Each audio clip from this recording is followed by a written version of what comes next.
cars are doing a warm-up lap now, and we've got car number 5, Kevin Bartlett, going into the pits during the warm-up lap. Car number 5, Kevin Bartlett, slipping down into the pits. Evidently some problem that he's discovered on starting the engine. The cars are to do 3 warm-up laps and then come back onto the grid. They are then allowed to refuel, because the race is 47 laps of the Sandown circuit, and he's pointing frantically at the back of the car. So Kevin Bartlett in the Magnum Wheels Lola. Kevin's position on the grid is position number 9. Position number 9 with a time of 1 minute 3.2. You can see the cars dodging from side to side. Now, the idea of this, of course, is to warm up the tyres, to get the tyres as hot as possible. Well, here we are, back on the grid again, and Kerry Luckins joins me now in the commentary point. And oh, there's Warwick Brown into the fence, and the car on fire, as we can see. Certainly tremendously bad luck for car number 3, the VDS racing team car of Warwick Brown, leader of the series with 18 points, and tipped to win the Rothmans Series outright in the 3 events. Well, this is certainly a tremendous amount of bad luck. We're just trying to work out what could have possibly happened, whether he hit a patch of oil or something like that on the circuit, but certainly it's unlike Warwick Brown to make a mistake, particularly during a warm-up lap, and this is desperately bad luck for Warwick Brown and for the VDS racing team. Right, the grid stands with the first position of the grid, Peter Gethin in the team VDS Chevron V37, car number 4 on the front row of the grid.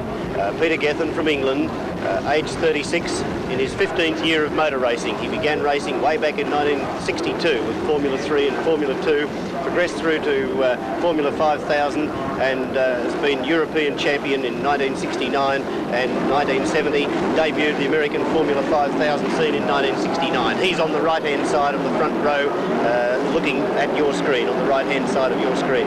On the left-hand side beside him, Vern Schupan, the expatriate Australian from the Alfred MR8 Chevrolet.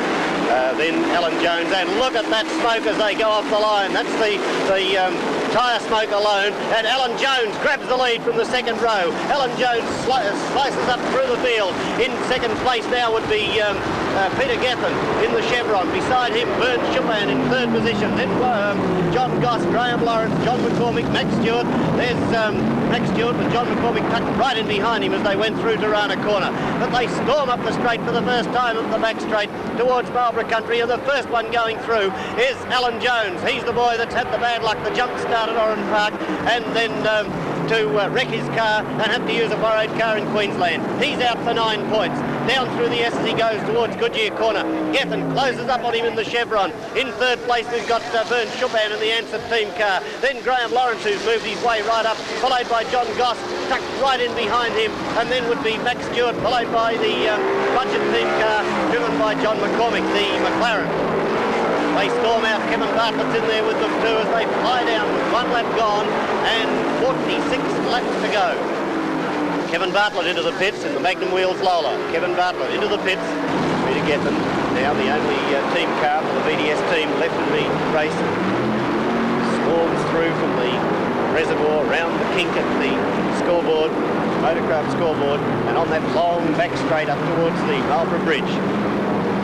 Where Gethin's car is very quick, makes up a lot of ground on Jones as they go under the bridge, down through the S's. The light Formula 2 car, fitted with the Formula 5000 engine, slips up very, very close, hard on brakes, just lacking a little bit of performance on the straights at this stage as the two drivers make 1 corner out of that series of S's and then sweep up, just back off for a fraction.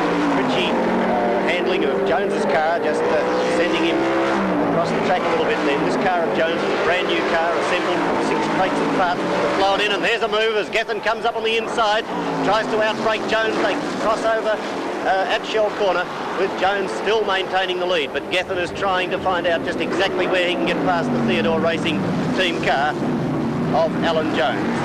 And of course this will be Gethin's tactics now for the next 10 or 15 laps. He will try to see exactly where he can match Jones for performance and where he can sneak his car past. Right, we're going to now as these cars come round.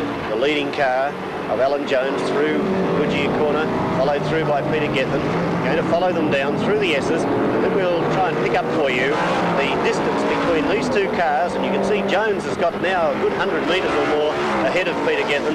We'll try and give you the distance between the rest of the cars, and we look a long way back now to Goodyear Corner, and there comes Vern Chupin. Vern Chupin in the Ansett MR8 team car, followed by Graham Lawrence coming through, and then, it's Max Stewart who's coming through there, and there's Terry Hook out of the race. Terry Hook coasting to a stop beside one of the flag marshalling points. Very disappointed, Terry Hook, as John Edmonds goes past and John Davison slides past behind him too. John McCormick keeping very close station in behind Max Stewart from New South Wales, and that looks like Jones again, followed by Gethin still, and a long way back. Some of the slower cars being lapped now. That would be Edmonds, I think, in car number 19. Jones. At this stage we find that John Leffler is in the pits and Dave Powell in the other of the John Goss Racing Team cars. And that's Powell, we can see there in 21, further back the Grace Brothers team car, number 7 of John Leffler, not out of the car yet, so it looks as though he may be going to rejoin. And there's somebody, Jones has stopped. Jones in trouble. He's got a great line of oil behind the car. You can see it pouring out underneath. And certainly bad luck for Bill Patterson and for Teddy Yip and Sid Taylor and all the boys behind them. And you can see that tremendous lot of oil behind the car. So it's certainly a disastrous day for the Formula 5000 boys. And there we see John Goss coming in the Citizens 2UW Matic, and bad luck for John Goss. He's pointing towards the right front tyre, so it may be that something needs to be corrected there. Bad luck for him. Now here's a great battle going on here now. Max Stewart has been working his way up through the field, is now actually lying in second spot. Max Stewart in car number 16 has just passed Vern Chupin, and you can see him there. A great drive by Max. So far in this Rothmans series, Max has disintegrated 4 engines. He's apparently had a bad set of faulty valves, and he's dropped valves in 4 of his engines, but he was completely out of engines. Wasn't going to be a start here at Sandown, and the Teddy Yip, Bill Patterson, Alan Jones team have loaned him an engine, so I hope for everybody's sake that that's going to get Max through to the finish. It's done a lot of work, the engine, but he's hoping, certainly doing the right job at the moment. Just behind Max Stewart, we've got car number 1. This is Vern Chupin driving for the Ansett Elfin team. And Vern Chupin, 33-year-old Australian who has done very little racing in Australia. He started here in go-karts in South Australia, left this country in 1969 to try his luck with Formula Ford and Formula 3. He won the Brazilian Formula Ford title in 1971 driving a Works Palliser, and he was signed as junior works driver for the BRM team in 1972. Looks like the oil flag is being shown down there at the S's, which is interesting. The cars having come through quite a bit slower. Well, on the track, of course, a disastrous happening for these completely smooth tyres to lose their grip. Max Stewart we see there, and the rather differently painted car. Peter Edwards, the orange Lola, having just got past. There seems to be quite a few spots around the circuit where there is oil the drivers have to contend with. The puffs of smoke we see is from the cement dust, which is put down to try and absorb the oil as quickly as possible. And there we have it, Max Stewart up through the start-finish line once again. Max Stewart, we just noticed, appears to be pointing down into the cockpit of the car, so hopefully there's nothing disastrously wrong. We're just try and see if he does it again that time. It was a little hard to detect any signal to his crew as he just came past the signalling point. So he had been a little worried just a couple of laps ago with something in the cockpit. And there's back with our leading car. Back with us now we have Max Stahl. Max, your impressions of the race to date? Thanks very much, Kerry. Well, it's certainly been a model of consistency and clockwork precision for Peter Gethin. He's just mowed down the opposition. A little bit of bad luck, of course, for Alan Jones. And, of course, what a dramatic exit on the warm-up lap there for Warwick Brown. But race of great attrition too, of course. Mechanical failure have taken their toll. There's John Goss, managed A53, still sitting there. And poor old John talking to Alan Jones, and both of them sort of commiserating with each other probably at their misfortunes. But a whole heap of cars have called into the pits, as you've no doubt reported already, Kerry. And those that are still running, quite a number of those have made pit stops already for various little problems. But Peter Gethin way out in front there in the VDS team Chevron, and he's showing us what it's all about in clockwork precision racing. He's got a gap of about 25 seconds or so over Max Stewart in second place, who's going a lot better than I thought he would, as a matter of fact. Right, bringing up Peter Gethin again in car number 4, the Chevron, for the VDS racing team, and very consistent running for Peter Gethin through the series so far. Of course, second at Oran Park in the AGP behind Warwick Brown, and second again at Surfers Paradise last weekend, also behind Warwick Brown. And looked for a little while as though he's going to pick up his second spot on the trot. But Alan Jones then had his mechanical misfortune, and Peter Gethin inherited the lead. And what a great job he's making of holding it too. He's just clearing right away from Max Stewart, who hasn't been in sight for quite some time. Well, with something like 16 laps to go, the placings are unofficial, but I think they're pretty close. As we've seen, Peter Gethin, the leader, and very convincingly for the VDS team. In second position is Max Stewart, one of the Sydney siders, and his Lola T400 car number 16. Third, the lead car for the Nancy Delphin racing team, driven by Australian international Vern Schuppman. Fourth, the local hero of the Italian community, Melbourne's Alfredo Costanzo, and his Lola T332. And in fifth place, the designer and builder of Delphin cars and the second member of the Ansett Delphin team, Garrie Cooper. And John Mccormick, of course, until he made his pit stop, was lying in sixth place. Now that's very bad luck. He dropped in there on lap 29 and unfortunately is still there. But Peter Gethin, the diminutive little jockey, there comes John Mccormick out of the pits, having taken on water or oil or both, and he'll get out there. He must be having a little bit of trouble with that, or he's having trouble no doubt, but he's having quite a few worries with it too. It's very disappointing for poor old John. He was telling me in the pits yesterday, apart from the tyres, that he's about one practice session behind, and that's pretty critical too, because you find problems in hello, Peter Gethin's starting to point now. He might have tyre trouble. Oh, let's watch him and see what effect this will have, firstly on the handling of that Chevron, because he must be worried about it, and then when he makes a pit stop, as he most certainly will have to if it is tyre deflation, how long it takes and whether he can get out again in advance of Max Stewart, because there's only about 25 seconds or so separating these two cars. So that 25 seconds is going to be well and truly used up in changing a wheel, if that's what he's got to do. Now, about how quickly can they change a wheel on one of these? It's a single well, it's a single lock nut, Max. Yes, it's on the style of the old-fashioned sports car knockoff wheel. I think the biggest problem is usually in handling such very, very hot magnesium wheels and getting the wheel off its locating peg. I think it would be something like half a minute they would require for the car to come in, jack the offending end of the car and change the wheel. So it'd be very interesting to see, as you've already said there, he is waving again to that left-hand front, the front wheel closest to you. He's probably pretty fortunate at time. There's very few left-hand corners on the Sandown circuit. There's only a couple through the S's, and they're pretty sweeping corners, so there's no great worry as far as handling is concerned in the main.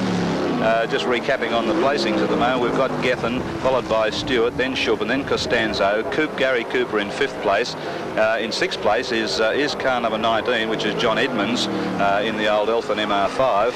And then in seventh place, and the last of the surviving cars, I might add, we've got a 7-car field left in here. Here's Dave Powell in the second of the John Goss managers. Max Stewart, second place, former Australian champion on 2 occasions, former 1.5 litre champion on on a couple of occasions too, and not the oldest man in racing by any means, but at 43 or 44, he's certainly up there amongst the veterans. A little bit of paper or plastic blowing across the track. Hope it doesn't pick up in the air scoop. Would be very nice at all. And Max Stewart enjoying a very welcome change of luck in the T400 Chevy, and beautiful it looks too. Very nicely prepared, and a most unusual colour scheme with the gently and delicately vinetted colours there of green, lime greens and yellows and reds and what have you. He's probably just getting ready for any particular sponsor that comes along. Just pick your colour. I think so, yes. He's got all the spots worked out. That looks like John Edmonds off the circuit. Certainly does. And he's certainly well off the circuit. Some, I hope, only steam emanating from the car. He doesn't seem particularly worried about it, so obviously it's nothing disastrous, but he's gone right down the bank there, and it looks like without hitting anything. Where is that? On the inside of Goodyear? It's on the inside of the S's up just after Marlborough. Ah, yes, and right. It's quite steep down there. There's Edmonds being escorted across the track, and obviously, other than his morale and his bank balance, he's quite okay. Yeah, there's the wing. The wing gone by the look of it. Costanzo's thing, yeah. That's happened before to his car. Yes, it has. I'll have to use stronger spaghetti. I think so. Then Schubert in the pits. Oh, he's thrown away his third place. Oh, what a shame. McCormick back in too. Look out, fella, you'll get your foot run over. Yes, well, John is just coming back out on the pits again. Yeah. They made a very brief stop. So, placings at the moment. Peter Gethin down in front, Max Stewart second, and Alfredo Costanzo third. One wonders how long that will continue for, with the wing support broken on the back of Costanzo's car, and Gethin is starting to blow some smoke. So this is going to be a very, very interesting finish. That's very, very bad luck. We've got about 5 laps to go. Yep. And we've got really some old Dodgers going to get to the line, if at all. There's the smoke pouring from the back of Gethin's car, and we've got Costanzo's car up in third with a broken wing. It looks like Max Stewart might be the only one going strongly to the finish. I'm inclined to think that he was pointing or using a prearranged signal that he was getting out of water. He's shaking his head. They're saying probably you're going to come in. He's saying no. And it is amazing just how long these Chevy engines will go without water. Unbelievable. Sure. I've seen Frank Maddich drive down here, I think. Oh, he didn't go very far at all. Gee, I spoke too soon, didn't I, eh? She's had a big lock-up.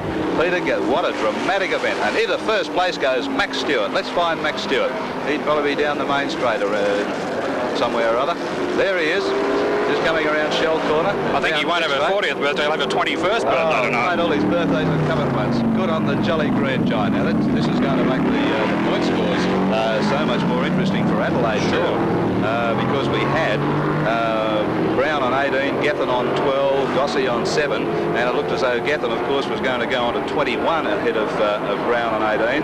Well, now Gethin's going to stand on 12, and Max Stewart sits on 9. There's Costanzo with the wing having not got any worse, it would appear, so hopefully he can continue for the last 4 laps or so to the finish. Max, I was just wondering how much lead Max Stewart has, in fact, on Costanzo. Costanzo, though, won't be particularly competitive now with the wing broken. No, I don't think it matters very much. Let's see if I can pick them up. There's a long gap where we don't even know if Costanzo was lapped by Stewart, do we? Was he lapped? I think he might have been. So you can say there's a fair old gap anyway, enough to swear by. Sure, there's There's Dave Powell out again, is it? Or Gossie? I think that would be Dave Powell. I was just going to comment the shot there of the pits a moment ago, the Max Stewart crew, Barry Carr and Handy Andy, looking very jubilant. As well they might. Max has been a bit of a battler for the last couple of years, there's no doubt about that. He's since he lost the contract with the Sharp Racing team, which was disappointing, and Max has had to do it pretty much on his own. And it's good to see those efforts rewarded, because particularly with the problems he's had, Max, with the 4 blown engines up to this stage of the Rothmans series, with what apparently has turned out to be a faulty batch of valves which have kept losing their heads. And for him to come through in that #1 position, there he is. Max Stewart, the winner of the Sandown round of the 1977 Rothmans series, and one of the most popular wins, I'm sure, to a real battler